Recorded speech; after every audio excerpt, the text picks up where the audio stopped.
All right, here we go. The Great Gatsby, Chapter 8. This is the penultimate chapter. Penultimate means second to last. Antepenultimate was Chapter 7. So, a quick review of that chapter. We talked about Gatsby as a trimalchio, using that classical illusion. We discussed the three types of debate about time, whether it's linear, moving forward, cyclical, moving in a circle, or looking backwards. We noted how this is the chapter where we had the payoff for all the repetition about Daisy's voice, because here we are told Daisy's voice is full of money. I also discussed how much work you can do with just paying attention to a minor character by providing a minor character analysis of Block's Biloxi. Over on the forum, we had a really great discussion about who killed Myrtle and why Myrtle has to die. And we also discussed the differences between intimacy and love. In this chapter, we're going to be looking forward to the death of Gatsby at the end. Let's start with the opening paragraph. I couldn't sleep all night. A foghorn was groaning incessantly on the sound, and I tossed, half sick, between grotesque reality and savage, frightening dreams. Toward dawn, I heard a taxi go up Gatsby's drive, and immediately I jumped out of bed and began to dress. I felt that I had something to tell him, something to warn him about, and morning would be too late. Notice what we see here with Nick. He's putting himself in one of those alternate states where he's not quite fully healthy. Here, he's not quite fully awake. Notice how he is half sick and his dreams are affecting him. He's been waiting to run to Gatsby. We also have this instance of the hesitation that we get on the part of Nick. Right? We've seen him before wanting to say something and holding off. So what this does then, it creates a portentous opening. We think that something terrible is going to happen, and in fact, that's what will happen by the end of the chapter. So in that, it's an elegant opening because it sets us into a state of kind of frenzy as we look forward. The breaking of Jay Gatsby. It was this night that he told me the strange story of his youth with Dan Cody. Told it to me because Jay Gatsby had broken up like glass against Tom's hard malice, and the long, secret extravaganza was played out. I think that he would have acknowledged anything now without reserve, but he wanted to talk about Daisy. Right? So the reason that Jay Gatsby, and notice how it's in quotation marks, has broken like glass, the reason that can happen is because it was a facade. It was a part that he put on, right? James Gatz is different from Jay Gatsby. This also is where we get the throwback to chapter 6. Quote, he told me all this very much later, but I put it down here with the idea of exploding those wild rumors from his antecedents, which weren't even faintly true. Notice we do have some of that similar language. Things don't really happen gently in this novel. And what's nice here is we have this simile of it breaking like glass, and it breaks against something that's hard, but it's malice, right? So his facade breaks against an emotion of Tom's, which also sticks to the idea of Tom's kind of huge body and solid body.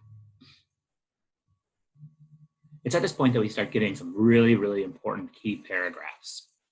This is a look back at kind of when Gatsby first met Daisy.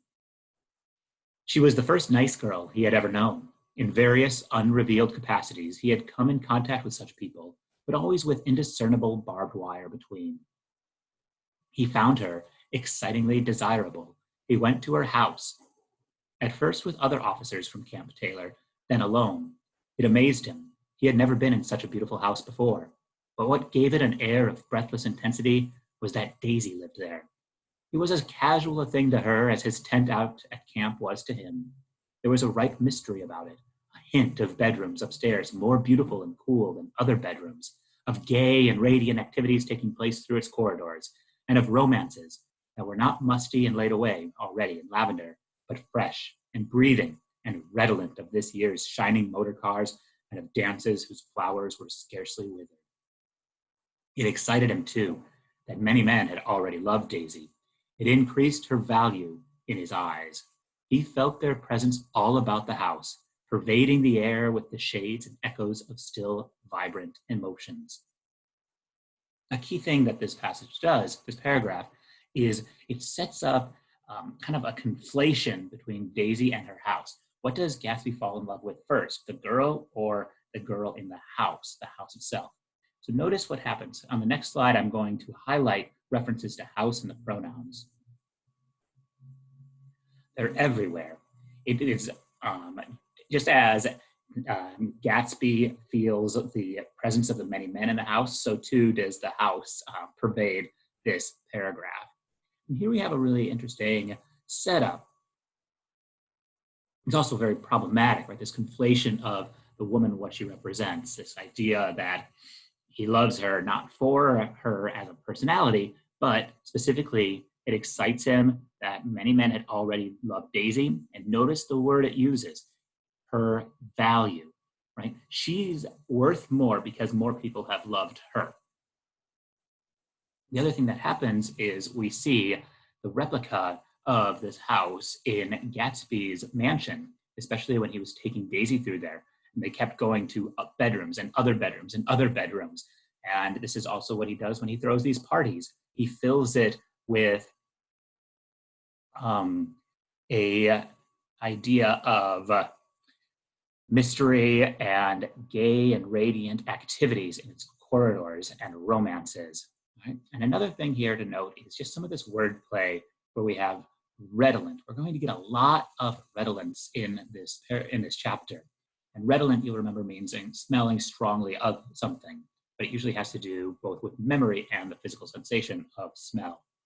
And here it connects redolence with the flowers that are not withered, but also, very oddly, with motor cars, right? That element of modernity.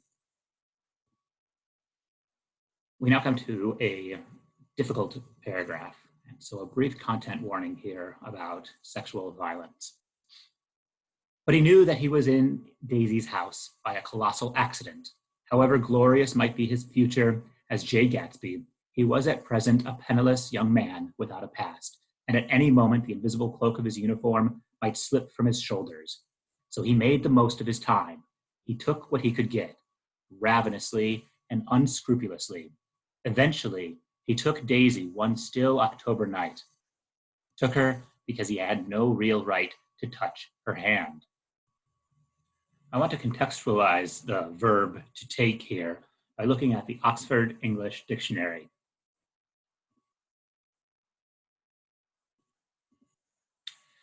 Here at definition 27, we learn it's a transitive verb of a person, and they add especially a woman, to allow oneself to be sexually penetrated by, to accept as a sexual partner, to have sexual intercourse with. Right, and then we have some examples going as far back as 1400 and through the ages. So this is a long, deep meaning of this word. So let's look at how it happens here. Gatsby, we start with this idea of insecurity. So at present, he's penniless. As a result of this anxiety or this emotional insecurity, we get this result clause. As a result, so he makes the most of his time. He took what he could get. So we move from this idea of grabbing everything he can, right? He's ravenous. Ravenous is a word having associated with hunger that drives you almost crazy, so you can't think. Unscrupulously is the word that sets us up for the next sentence. If you're unscrupulous, it means you don't have scruples, which means like you don't hesitate to do anything, right? You're not thinking about the morality of it. And so then we get, he took Daisy one still October night, took her because he had no real right to touch her hand, right? So there's a sense here that what he does is that he rapes Daisy. This is a statement that some people will argue against and see some agency maybe on her part, or they'll even try to say that this is not about sex. But what it does is it makes Gatsby the agent of the verb. He takes her, right? So that example that we looked at from the Oxford English Dictionary said that it showed a lot of instances where women take the man. Right? this idea of the sexual penetration taking them into it. Instead, we have Gatsby obtaining Daisy. And notice that haunting nature there of the October night is still. So we have this action of great violence juxtaposed to the stillness. We continue. He might have despised himself, for he had certainly taken her under false pretenses. I don't mean that he had traded on his phantom millions, but he had deliberately given Daisy a sense of security.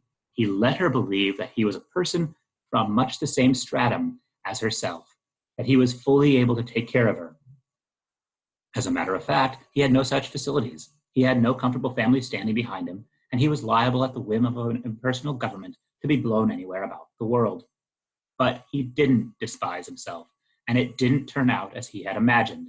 He had intended, probably, to take what he could and go, but now he found that he had committed himself to the following of a grail. He knew that Daisy was extraordinary, but he didn't realize just how extraordinary a nice girl could be. She vanished into her rich house, into her rich, full life, leaving Gatsby nothing. He felt married to her. That was all. So we get a lot of Nick in this passage, right? Nick is supposing that he might have despised himself and then says he didn't. So all of this is supposition. It's guesswork. And he also covers his tracks by saying probably. Nick is being very slippery here. What I want to emphasize, though, is this kind of critique here, because this is also Nick offering a kind of analysis of the situation. And he says, hey, like, he didn't lie to her directly, but he let her believe something, that element of passive lying that was inside of his intentions with Daisy. And so it was an unequal relationship from the very start. And then we get this reference to the Grail. So this is, of course, an allusion that you guys probably are very familiar with, but the idea of the Holy Grail being something that stands in for a great quest with kind of impossible wealth at the end. Traditionally, the Holy Grail gives you eternal life, and it's said that it was the Grail with which Christ served wine, his beloved wine, at the Last Supper. There's Indiana Jones drinking from the Holy Grail. We learned some more about Daisy in this young space, and we're going to use the language of flowers, and we're going to see a return of redolent. For Daisy was young, and her artificial world was redolent of orchids and pleasant, cheerful snobbery and orchestras which set the rhythm of the year, summoning up the sadness and suggestiveness of life in new tunes. All night the saxophones wailed the hopeless comment of the Beale Street Blues, while 100 pairs of golden and silver slippers shuffled the shining dust. At the gray tea hour, there were always rooms that throbbed incessantly with this low, sweet fever, while fresh faces drifted here and there like rose petals, blown by the sad horns around the floor. Through this twilight universe, Daisy began to move again with the season. Suddenly, she was again keeping half a dozen dates with a half a dozen men and drowsing asleep at dawn, with the beads and chiffon of an evening dress tangled among dying orchids on the floor beside her bed. And all the time, something within her was crying for decision. She wanted her life shaped now, immediately, and the decision must be made by some force of love, of money, of unquestionable practicality that was close at hand. On the surface, I just hope you recognize how beautiful these sentences are. This is Fitzgerald really kind of combining the idea of sound and words, sound and meaning, in order to create almost a prose poetry as he goes through this. So this idea of the orchid and what's redolent of it, like look at the language of flowers. We have orchids, we have the rose petals, and we start from the living orchids to the dying orchids by the end. This is a separation kind of the female from the orchid, but you'll remember a passage back in chapter 6. Perhaps you know her. Gatsby indicated a gorgeous, scarcely human orchid of a woman. Right, so this is Fitzgerald accreting different examples and uses of similar language. Of course, you'll recognize in this paragraph that this is what Gatsby does, right? We had all of the orchestration in the first party scene in chapter 3. And Another thing, though, is the dust, where we had the wake of his dreams from page 2. And there's this idea of Daisy struggling to make a decision, right? That we talked about that back in chapter 7, that she was finally forced into making a decision, to declaring something, but that's not the way that she has tried to live her life. This is why Daisy wants Pammy to be a sweet fool.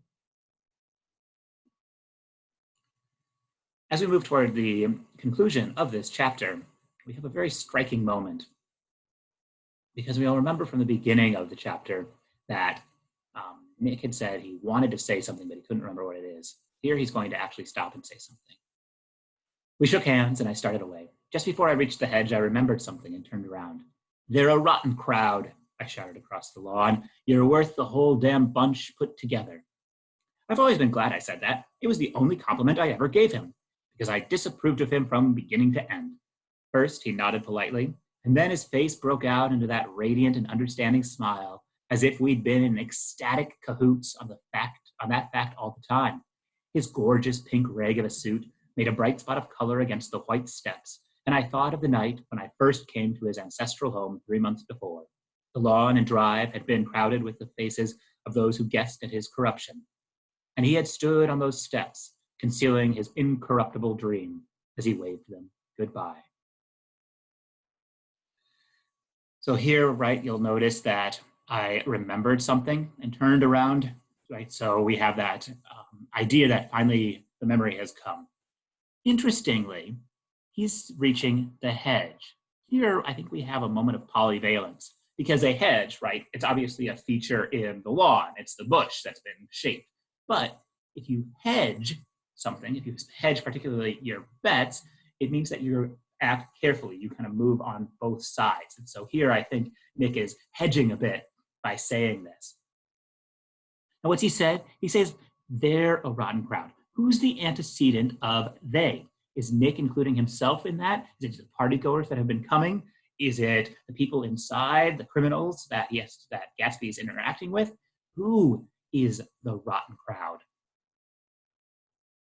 When then Nick says, "You're worth the whole damn bunch together," he's putting us in that mercantile language that we also looked at with the idea of value and worth.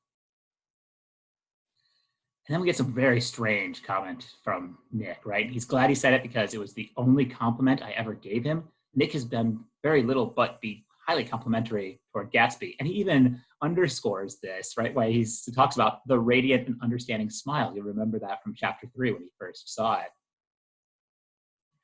At this point, Gatsby's pink suit that he's been wearing for the last 24 hours has become a rag.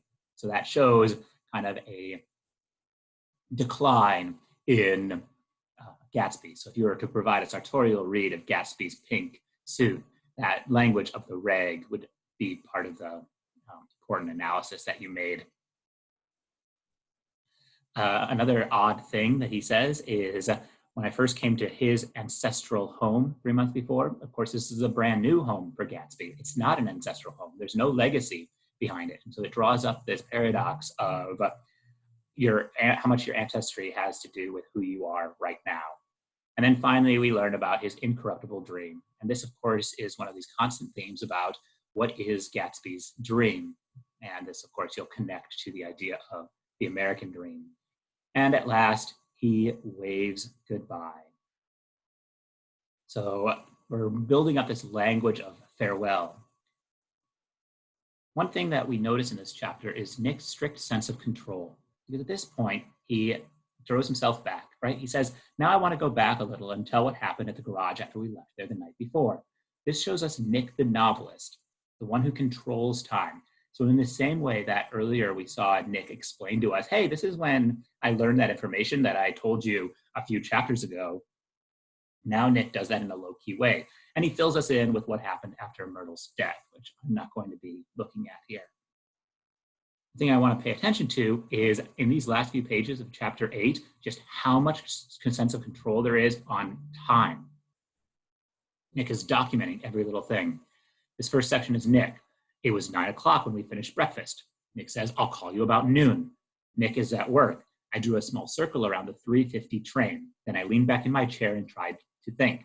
It was just noon. Then we have kind of flashback to the previous night when we learn about what happened back at Wilson's garage. About 5 o'clock, it was blue enough outside to snap off the light, so that's dawn, 5 o'clock a.m. By 6 o'clock, Michaelis was worn out. When he awoke 4 hours later and hurried back to the garage, Wilson was gone. So 6 plus 4, it's now 10 a.m. We then shift to Wilson's activities. He, Wilson, didn't reach Gad's Hill until noon. Right, so at this point, things are lined up. We have Nick in his office and Wilson at Gad's Hill. Then for 3 hours, he disappeared from view. So there's no sight of him until kind of 3 o'clock. So notice that Nick is going to take the 3:50 train, and then Wilson is gone for 3 hours. So everything's kind of aligning around 4 o'clock, a little bit after 4 o'clock. We then jump back. At 2 o'clock, Gatsby put on his bathing suit. No telephone message arrived, but the butler went without sleep and waited for it until 4 o'clock. All right. So everything is getting us to 4 o'clock. It's a very, very careful countdown that's happening here. And it counts down to Gatsby's death. There was a faint, barely perceptible movement of the water as the fresh flow from one end urged its way toward the drain at the other. With little ripples that were hardly the shadows of waves, a laden mattress moved irregularly down the pool. A small gust of wind that scarcely corrugated the surface was enough to disturb its accidental course with its accidental burden. The touch of a cluster of leaves revolved it slowly, tracing, like the leg of a compass, a thin red circle in the water. So until we get that thin red circle, we don't really have confirmation that this is Gatsby's dead body. But some language builds up to there, right? The sense that the mattress is laden. If something is laden, it means it has a weight on it, which is what we also get with accidental burden, right? This dehumanizing language. Nick is not describing the body. He's describing the effect of the body on the mattress and that on the water as well. Oddly enough, we get this simile of the compass at the end. This would be a very interesting thing to put your minds to work and think about. So if you want to answer on the forum this question, that would be really great. What does this simile of the leg of a compass do? Why do we get that simile at this moment? And then we have the thin red circle, right? The blood.